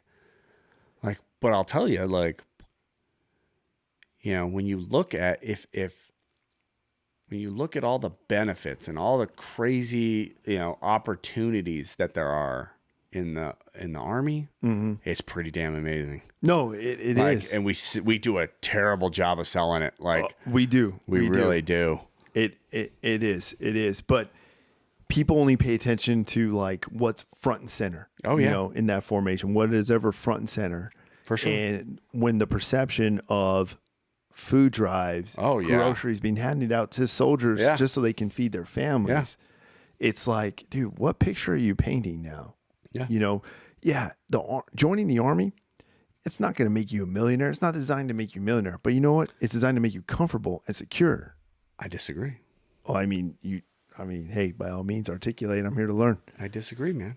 Like, there's phenomenal opportunities out there. Like, are you kidding me? Like, the ability to retire, right? And what the folks, if you get in with TSP early, like I constantly was preaching that to soldiers, right? Like, get in and invest, man. Like, are you kidding me? Like, you have the ability at 18 years old to start investing in your future.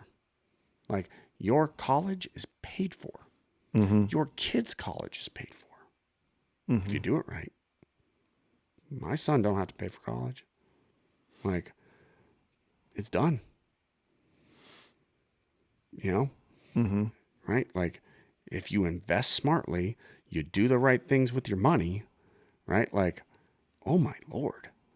Like, I went from food stamps, poverty, like, you know, 700 square foot apartment, 3 teenage boys, 2 adults, you know, on a good day.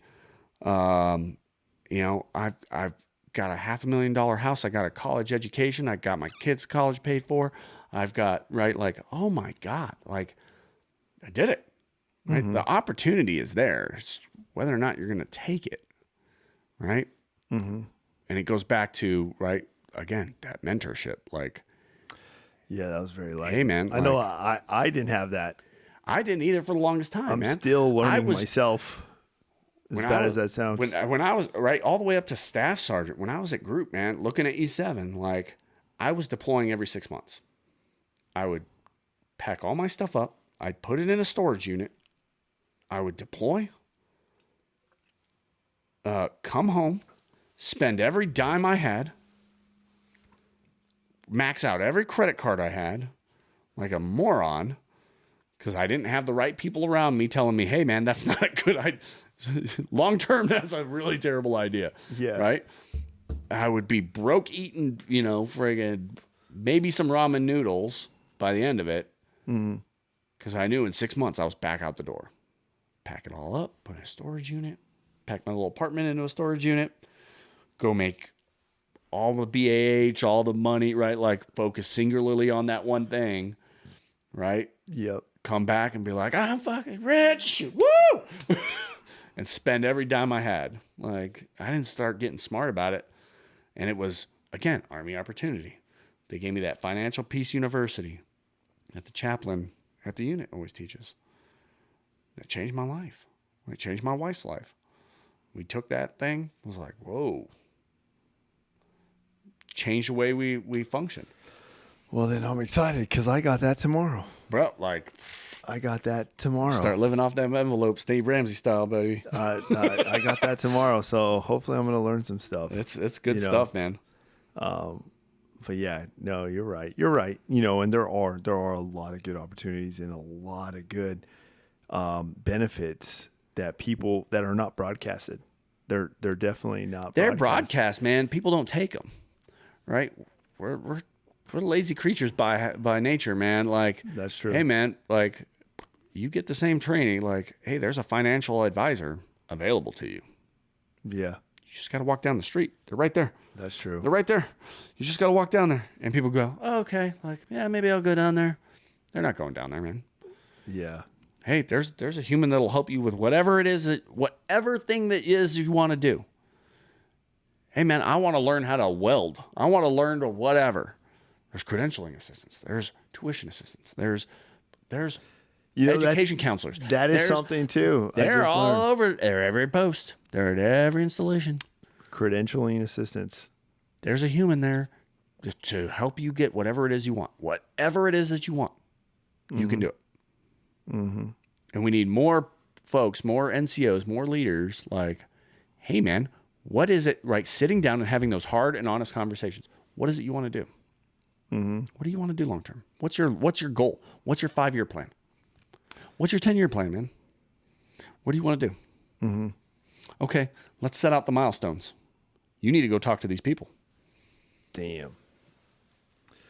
It's called counseling. We should do it more. Yeah, I've been yelling it for years. You're right. You're right. You're right. You're right. You're Right? right. Like, what are we doing? Now, you know, and as we're getting more towards the end of this, but I will say there, from my experience, there has been a lack of the mentorship at the senior level Sure. in the whole force. Yeah. I'm not saying. Yeah. I'm just saying in the force Yeah. as a whole. Yeah. I feel like it is more taught. Hey, your senior staff sergeant. All right, you'll figure it out. Good luck. Sure. Go on, drive on. Yeah. Go to your school. Go to your course. Yeah. Boom, boom, boom, and you're gonna drive on. Yeah. But the expectation, though, is that they are, hey, your soldier doesn't know this. Your soldier doesn't know this. So then they're held to that when they never even had that themselves. Yeah. They came in at a time, and then it's like, dude, where's my mentorship? You know, Yeah. Who's gonna pull me aside and say, hey, as an E7, you want to achieve E8? Come in my office. Let me show you how to do that. Yeah. What are your goals? Yeah. Like, let me help you do that. Yeah. You know, hey, as a staff sergeant, let me pull you in. You're senior, you're coming up on your board. All right, let me pull you in. Yeah. You know, so I had to do that recently Yeah. with 2 of the staff sergeants in on my team. And I pulled them in and I said, hey, let me show you. Here's what the Army is expecting of you. Here's what your board's going to look like. Here's who's going to sit on your board. I have a PowerPoint that shows Yeah. you. Here's who sits on your board. It's Yeah. 3 sergeant majors and blah, blah, blah. This is how it's going to work. And here's the point scale. Here's how it works. And they looked at me and they're like, no one has ever told me Yeah. this in my whole career. Yeah. And they were shocked that I was like, dude, their board convenes this year. And Yeah. I'm like, see, and this is, someone should have, when you made staff sergeant, this is what you guys should have been educated on. Yep. You know? And I'm like, dude, that shouldn't stop though. Even for us E7s, like, dude, most people just kind of, and this is just my overall experience in the Army. It's like, they see an E7 and it's like, boom. All right. You know what you're doing. It's on you, you know? Yeah. It's hard, man. I'm with you. Like, I never got that mentorship ever. Yeah. Like, So, you know, from the word jump. they just kind of assume you're an E7, boom, you know what you're doing. I mean, it was along the entire echelon, like everything. It's hard. And you know, I would do it with my first sergeants. And I would You know, you and I have sat down and had some of those conversations.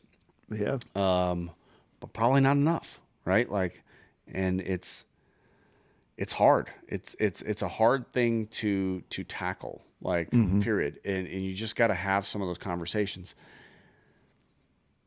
But you're dead right on at the, you know, by the time you get to that staff sergeant first class, it's assumed you've figured it out. Yeah. And it's a left alone. terrible assumption, right? And even at that, like, even at the E9 level, like, it's just assumed you figured it out. Like, Yeah. Like, and that was wild for me. Like, hey man, like, See, and that's an eye-opener to me, because I did not even know that. In case you didn't know, like, what are the roles and responsibilities of sergeant major? Damn. They are laid for every other grade. They're actually laid out. All I've ever known is from E9 and above is strategic-based expectations from a strategic level. Sure. What does that mean? Exactly. Right? That is my only understanding, you know. And that's what they tell you. It's interesting when you go to the academy. That's what they kind of tell you, man. Like, hey, like, your job is to find friction points and fix them. Jeez. Like, well, what does that mean? Well, you'll figure it out. And you're like, whoa. Like, your job is to advise the commander and get the job done. Yeah. Like, hey man, that's a real blobular thing. Like, so like, what are my, like, your duties and responsibilities as sergeant first class as a platoon sergeant are laid out. You can look up, like, hey, here are the things I'm supposed to be doing. It doesn't exist. The higher you get, the more blobular and just like, it becomes. And you're like, okay, like, I got to float through this. And that's where I think some folks get in trouble, right? I agree. Some folks just, right? They don't have that. The cut of their jib is not correct, my friend. Like, it's just not. It's right. And it's a really crappy time if they're put in that position because they've been set up for failure. And I'm sure we've both seen some folks that was like, uh-oh. Like, yeah, that's not good. Like, at some point that one's getting relieved. Yeah, I've always been a firm believer in mentorship, you know, and at that same time, you identify it too when it's lacking, you know, and at some points in the military, you know, we tend to, you know, and this is not no person's fault, but it's just like the trend that is in set that overall. But it goes right, like, and this is one thing I've tried to preach, right? It goes back to you select your mentor. Mm-hmm. Your mentor cannot select you. Mm-hmm. You select your mentor. Facts. Right? You need to go to them. Hey, I want you to mentor me. Mm-hmm. And they are teaching that down now, right? Where it's like, hey, you need to go find a mentor. You need to go find that human that has your best interests at heart, right? And can help provide that guidance, right? And assist you on being successful. Yeah. Yeah, that's absolutely the truth right there, and that's for everyone. I also think too, a lot of that ties into part of the ownership of the role, though. Sure, you know, a lot of it ties into. I know me as if I'm an E7 platoon sergeant, I know that part of that ownership that I'm going to take in that role is to mentor those staff sergeants under me. You know, and apply it as much as hard as difficult that may be based off time and operational control and everything that's going on. I have to figure out some way, some shape or form to be like, hey, this is part of my role. Let me get you guys. Let me make sure you're aware of this. There's a difference between being a mentor and providing some mentorship. I got you. Right? I got you. Right? If I'm a mentor to somebody, like, hey, I'm invested, right? We've established a mentor-mentee relationship, mm-hmm. and I am following up with them differently, right? Mm-hmm. Your leadership role, right? Yes, you're going to provide some mentorship, some guidance, right? Direction, that purpose, right? We're going to follow through those things, right? And yes, you're going to mentor them, but if they're not coming to you like, hey, brother, like, I got a thing and I need some help, right? You're not a mentor to them, right? If you're going to them, you're not a mentor to them. You might be providing some mentorship, but you're not their mentor. Yeah. Right? Who's their mentor? That might be a different thing. That might be a different person. It might be outside the chain of command. It might be, right, like, I've got a buddy of mine. I met this young buck when I was at the academy. He was a baby E4. Not a baby E4. He's a grown-ass man E4, right? But God bless the Sergeant Major Academy, right? I'm in E4 housing during COVID, like a block warden. And my neighbor, right, young guy, right, he was a mechanic, right, completely outside the MOS. He called me the other day. He called me yesterday. Hey man, I'm PCSing. Like, I need to understand how I need to put my leave in. Yeah, brother, let's talk. Like, that's legit, right? Like, so no, right, that's legit. Right now he's an E5. God bless his little heart. Love that guy. He's a mechanic. Like, right, call it MICSM. Hey man, I got a question for you. Right? Like, I would argue, right? Like, I am one of that dude's mentors. That's actually right. And he's awesome, called me though. a few times, like, hey, I got a situation. What do I do? That's actually pretty awesome. Right. And he is, right, like, he sought me out. Like, hey, like, I need a guy to help steer me. Okay. Like, I'm going to help you with workout plans. I'm going to help you with, like, what do you need, man? What do you want to achieve? Where do you want to go? Yeah. Like, okay, let's go. And I want to see that dude succeed. Yeah. That's a mentor-mentee relationship. Right? And there's a difference there. You're absolutely right. You're absolutely right. Gosh. Yeah. Man, I'm telling you. Need to get you in here more often. Anytime, man. Like, I'll dial in from my guys, hidey hole in Colorado. Seriously, I appreciate you guys for tuning in here. Well, I guess before we wrap up, you need a break from your sponsor. Yeah, I need a break from my sponsor today. Today's broadcast is brought to you by Buffalo Trace, guys. The nation's oldest bourbon whiskey, literally older than America. If you don't believe me, Google it, look it up. But yeah, no. So okay, so going forward, obviously, we go through hard times, and right now, in particularly, we've gone through a hard time as a member of a team. Yep. And even as leaders, and you and I both, and this is one thing I've always appreciated, is the fact that we've always shared a certain relating factor when it comes to the world of combat in an MI spectrum. Yeah. Where, it's not a bad thing to say, but it is a reality that there are a lot of senior leaders that don't really have that experience. Sure. There are a lot of leaders that don't have that experience. And that experience to me is important, and it is vital when it comes to planning, when it comes to training, when it comes to accountability. There's a lot of factors that come with that experience that you really can't teach. You can't enable unless you've been there, you've done that, And when it comes to the emotional aspect, and obviously this is a big push in the military, especially when it comes to mental health awareness, in the world of suicide, I would say that sometimes, and I'm only coming to you just strictly from a mentorship aspect here, but I will easily say that the current incident, this is now my third incident Yeah. in my time here in this organization Yeah. that I've had to process.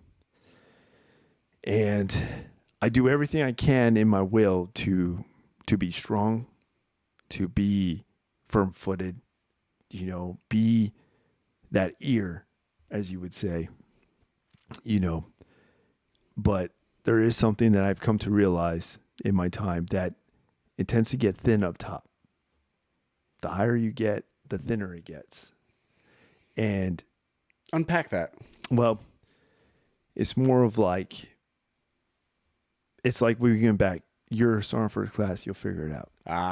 Okay. You're a sergeant major, you'll figure it out. Yeah, you need less help. Like you've got it. You've got this. This is nothing new to you. Yeah.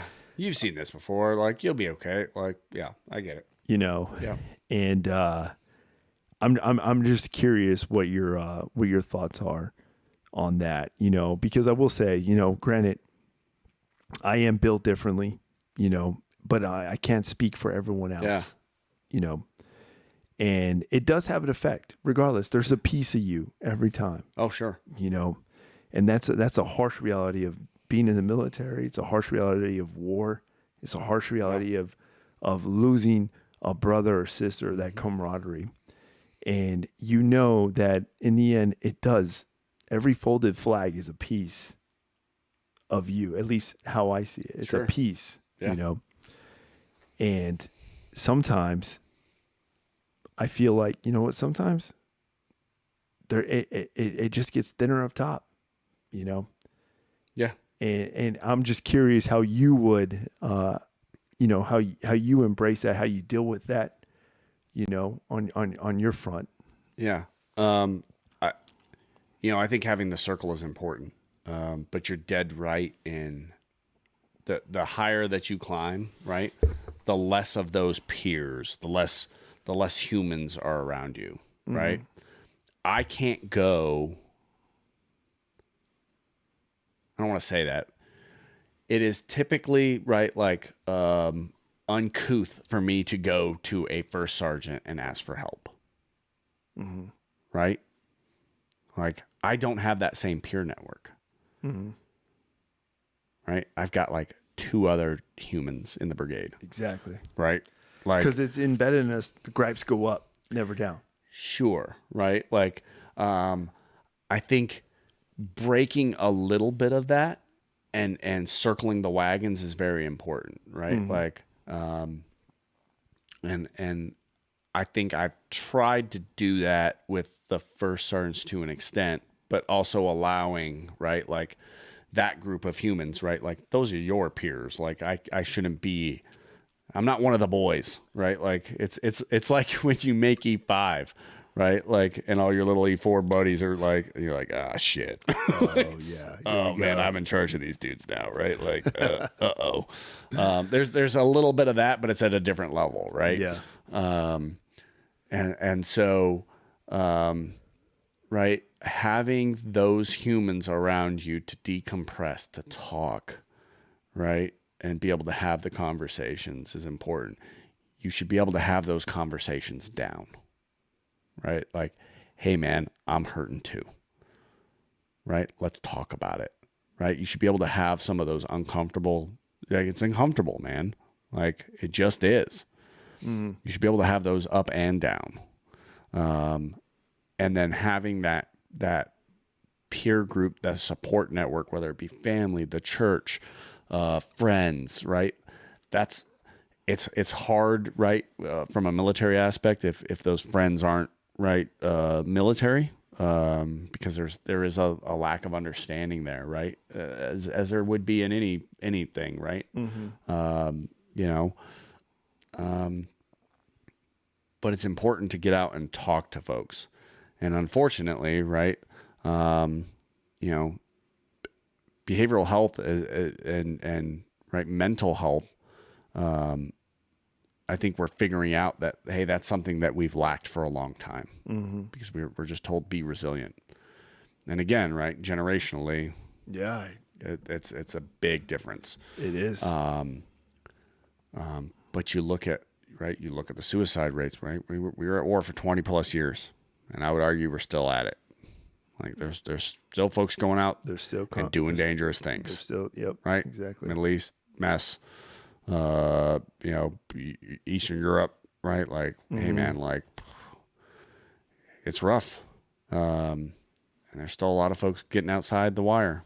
And so, and we had the military in general hasn't caught up yet, right? It's a 6-month wait to go see a psych, Jeez, right? it is. It is, right? And we've seen it here on this installation, right? Where, hey man, like I need some help. Well, are you going to kill yourself today? No. Okay, I'll see you in 6 months. Like, what? Are you fucking kidding me? Yeah. Like, I've seen it with our soldiers. Like, Yeah. hey man, this human needs to talk to somebody. This human needs some help. Right? And right, there's too many people. There's not enough providers, and it's a crisis across. It's not just in the military. It's across the entire, right, in our case, right, the entire city. There's not enough providers, right? So sitting down, having those tough conversations, right, up and down. Hey man, like this sucks. Like let's talk about it, right? This is how I'm feeling, right? That's a hard thing, especially right, like kind of where you and I came from, right? And like you don't see those humans cry, man. Yeah. Like that's a pretty rare thing. But you get a bunch of them together and start talking about their feelings. It's the waterworks. It's no joke. I've seen it. That's true. I've seen it, right? I bet you all of a have. sudden you start getting them, right? You start talking and it's like, holy crap. Like, Yeah. I didn't know that was balled up in there. Like, I should probably talk to somebody. Right. And normalizing that, right? Like it was kind of taboo for a long time. I don't think it's as taboo anymore. Right. No. Like there's no ramifications for going out and talking to somebody. Right. And towards my exit, right. Like, oh, you bet your ass. Like, man, like I didn't talk to somebody ever. And it was like, I should probably go talk to somebody before I get out. And I was like, man, like there's some stuff bottled up in there. There's some demons that we all wrestle with. Yeah. Right. Like, let's go deal with that. And so normalizing it, right? Like for me, like, hey man, I'm walking into that clinic in uniform. Like, this last year, like, hey man, I need to address some stuff before I leave service. And so like, hey man, I'm going in there in uniform. I'm going to make sure everybody sees, hey, Sergeant Major's in there. Like Sergeant Major's is sitting in the lobby of the BH clinic. That's legit. Like, you bet your ass I am. Like, hey man, you should probably go talk to somebody. You got some problems? You should talk to somebody too. Like, it'll be okay. Jeez. Like, that's not a bad thing. And it's crazy Let's that go. you have to kind of like abide by that stigma, though. Like that's like you have to wear that rank just to show and make a point. But it's right. Like, again, right. Like, what does a good leader do? Right. What does a leader do? Right. Like, hey man, like, oh, you're out there shoveling. Like, I'm going to get a shovel. Yeah. Like, I'm not sitting in there's no ivory palace. Like, get out of here, man. Yeah. That's not the guy you want standing next to your left or right or leading you into, right? Like, I want that human that'll get down in the dirt with me. Like, slap a ruck on. Let's go. Hey man, you want to go to some PT? Okay. Let's go. Let's go. See if you can outplank me. Yeah, you can't. No, man, and no, you're absolutely right. You're absolutely right, and that is the reality that we live in now, and it is something that we, even as leaders and as senior leaders, we have to adjust fire to. Sure. But yeah, and I only bring that up because it can be concerning for a lot of individuals, and it should be brought out there. Obviously, mental health is a huge push and a huge struggle right now within this country as a whole. Yeah. And it's really, I would say it's even more enhanced in the military, because you're battling with both fronts, on that aspect. But when it comes to being that leader, dealing with that situation in that role, you hit the nail on the head. Normalize it. And yeah, exactly. Normalize it. Exactly. Exactly. Gosh. There's so much that this could be literally a 4-hour episode. I'm going to tell you right now, this could literally be a 4-hour episode, guys. And we're coming up on our 2-hour mark, so we're going to get ready to wrap up now, team. But hopefully we can get you here in the future. You know, he can come back, do another guest host appearance. You know, maybe even have some additional personnel in here too. Make it a whole squad element here. Yeah. You know, but I definitely appreciate you coming in. Yeah, brother. I know the information and the guidance and the mentorship you provided definitely is something that we all benefit from, not myself included, but I hope you guys got some takeaways from this as well. We'll go ahead and wrap up with one thing, though. You know, one thing. And this is something in the military, in the NCO realm, we call it counseling. Okay. And he's already getting at where I come from. I chose to blindside him on this, and I didn't want to tell him anything about this. You know, this is totally shooting from the hip here. But I am curious, you know, and you know, there's always self-evaluation is very vital, team. I always tell you guys this all the time. And I personally am now about to put him as my former CSM, you know, Sergeant Major. And in order to enhance and better myself as a leader, I personally would like to hear, let's say, 2 sustains and 2 improves, you know, to better characterize and engage myself as I continue my career and as he is coming in from the outside looking in, you know, from that senior realm, that which we're all chasing, you know, we're all chasing. But we'll call this, we'll wrap up with this. You got 3 minutes to kind of dial this in, and then we'll wrap up. So lay it to me, Sergeant Major. Don't hold back. All right. So you want 2 sustains and 2 improves. There you go. All right. So sustain your passion, right? Like, you give a shit. And it's obvious, right? You care about the people around you. You're going to put in the time. You're going to put in the effort. Like, keep doing that. Okay. Right? Like, that's that thing that's that intangible that some folks just don't have, right? Mm-hmm. I'm sorry, I didn't mean to put you on the spot, but this was kind of the Well, no, I was thinking about sustain the Buffalo Trace, but let's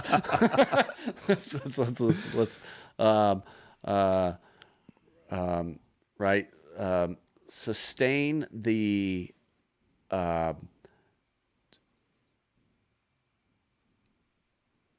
you look and fit and act the part of a senior non-commissioned officer, right?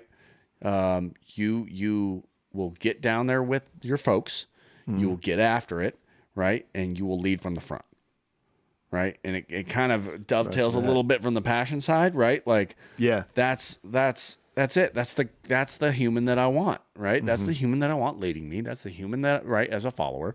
That's the human that I want on my left and right as a peer. That's the human that I want, right, like as a subordinate, right? Mm-hmm. Full stop, right? Like, that's the guy I want, right? Mm-hmm. Okay, improves. There we go. There's always room for improvement, team. Remember that. Your choice of alcoholic beverage and how you mix it is disgusting. So let's address that. That's a good point. I'll fix that. I'll work. Right.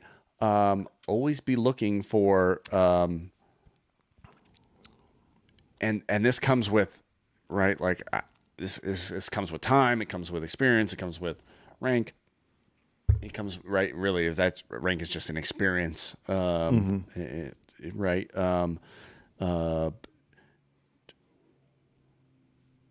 Be Switzerland. Be Switzerland. Be Switzerland. Okay. Right? Like, hey, like, be calm, cool, collected. Like, hey, I'm just gonna gather information. I'm gonna figure it out. Right. Right? Like, always be striving for that. I find myself falling out of that all the damn time. Yeah. I'm like, this motherfucker. Like, I'm gonna kill this dude. It can be tough. Like, are you killing? Are you kidding me? Like, oh no. We're gonna be Switzerland. Yeah. No, we're gonna dial that little guy back. No, I like that. That'll be okay. Right? No, that is something I definitely need Yeah, work on myself. And as you continue to progress, right? Like as you continue to, right? The more eyes that are upon you, right? So every action is going to be scrutinized. Everything, little thing that you do, every little move that you make, right? Like every time you go to the gym at lunch, right? Every time that you're like, That only happened a few times. yeah, no, I know.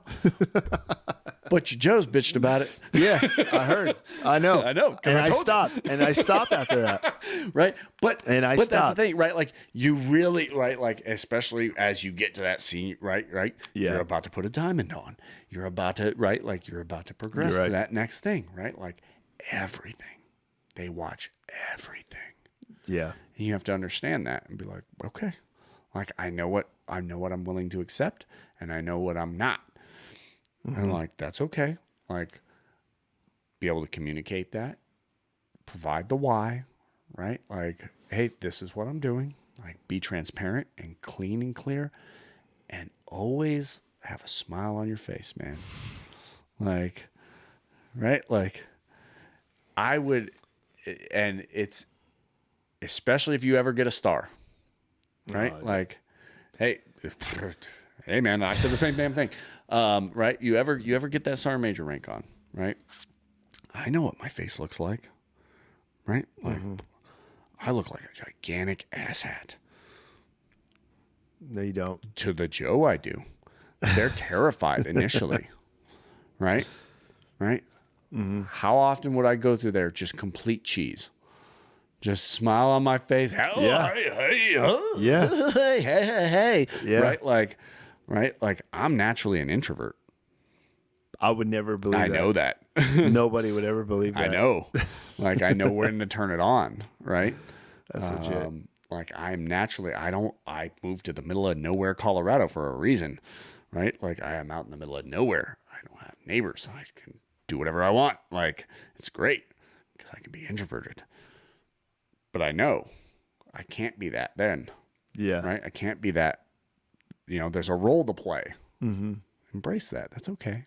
Like just know when you need your me time to regenerate, That's recoup, right? Like That's true. hey man, that's not me. Like that's okay. But there's a little bit of a role there, right? Like, and to be approachable. So folks will come up to you and be like, hey, Sergeant Major, hey, First Sergeant, I got a problem.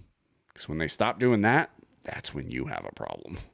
That's when you got a problem, right? When you stop being that approachable human to be like, hey, like I'll absolutely listen, right? Like I'd have E3Z4s coming into the office all the time. Hey, Sergeant Major, like, what's up? Hey, what's up, buddy? Like, what are you doing? Yeah. Like, how are you? Let's talk. Like, I know a lot of folks that like they don't get that at all. Yeah. I talk to some of my peers and they're like, they never come to me. I'm like, that's because you're not approachable, man. Like, Yeah, you're not approachable. ugh. Okay. No, I appreciate that. There you go, team. You just had a senior leader counseling live right there. That's how it's done. That's how it's done. All right. All right, guys. Hey, once again, we want to thank our special guest host, Mr. William Barclay. Pleasure, man. I appreciate you coming in here, and I know the team can benefit, and those watching, guys, don't forget, please like and subscribe on the channel on YouTube, guys, and continue to seek comfort in your chaos, and we'll continue to do it together, guys. I appreciate you guys all for being present this evening, those of you who are here, and I thank you guys for the live broadcast.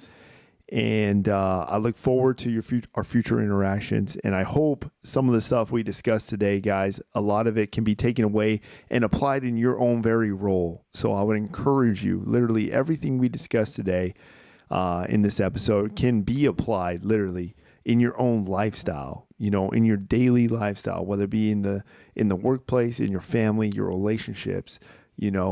Please, I encourage you guys, pull what you can from here and then go forward and execute and learn. All right. I just want to give some big shout outs here to those who are in the chat line. Hey, Bucky, I appreciate that. I see you out there. Jelly Wellen, I appreciate that. Thank you for the sub, man. I see you out there as well. Hector, thanks for tuning in. I see you. Hey, Gabe. Hey, what's up, Hector? Thank you for the biddies. Beowulf, what's up, man? Hey, have a great night, Vato. Hey, I appreciate that, man. I appreciate that, guys. And I hope you guys enjoyed my special guest host, Command Sergeant Major Barclay himself, man. Retired, guys. So it's not too many times you get to have I'll tell you right now, you don't see Command Sergeant Majors on any podcast. I have yet. I follow a lot of podcasts. I watch a lot of them. You don't see too many, especially who have the input and the experience, that my guest host has applied today. So I thank you guys for tuning in. I hope you guys can take something away. All right. So we're going to go ahead and wrap up, guys. I thank you all for tuning in. I will see you guys on the next episode. As you know, we'll be live again Tuesday nights, 8:30 Central Standard Time. I also got a special guest coming in as well, another guest host, but it's more on the Air Force side. But that's all I'm going to tell you. Gross. Yeah, we're not going to talk too much about that. But hopefully we'll have some fun and we'll gain some insight, guys. And we're going to have a good time. All right, guys. Hey, thank you all for tuning in. Hey, if you're watching on YouTube, please hit that like button, hit that subscribe button, join the team as we embrace and find comfort in our chaos, guys. And hey, if you know somebody who can benefit from the content that was relayed today, guys, feel free to share it. And don't forget, DM me either on Instagram, either on Discord, or even comment down below. I encourage the interaction. I promote it. I thrive for it, guys. And I love to learn from your input and your comments or your concerns or your gripes or your complaints.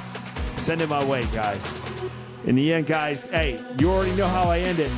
Take your vitamins, drink your water, and most importantly, guys, do your push-ups, all right?